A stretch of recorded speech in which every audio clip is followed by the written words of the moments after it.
ឈឺសន្លាក់ដៃសន្លាក់ជើងរ៉ាំរ៉ៃគៀបសរសៃពុកឆ្អឹងហើមដៃហើមជើងឈឺចង្កេះចុករយពេញរាងកាយនិងបញ្ហាលើសអាស៊ីតអ៊ុយរិកស្ដាប់ទៅដូចជារឿងធម្មតាដែលតែងតែកើតឡើងចំពោះមនុស្សដែលមានវ័យចំណាស់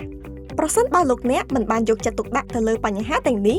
វាអាចរីករាលដាលកាន់តែធ្ងន់ធ្ងរទៅធ្វើឲ្យរាងកាយចុះខ្សោយឬអាចពិការមិនអាចដើរបានពេញមួយជីវិតតើបញ្ហាទាំងនេះជាក្តីព្រួយបារម្ភរបស់លោកអ្នកមែនដែរឬទេ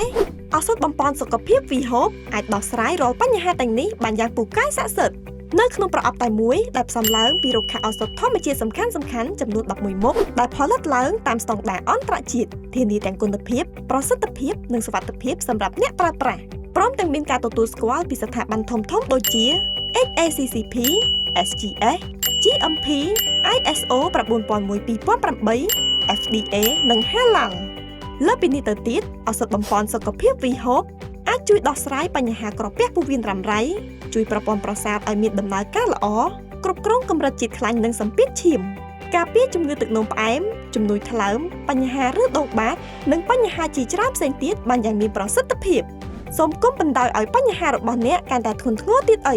ទំនាក់ទំនងប្រឹក្សាសុខភាពឥឡូវនេះដើម្បីទទួលបានការប្រឹក្សាសុខភាពជាមួយអ្នកជំនាញដោយឥតគិតថ្លៃ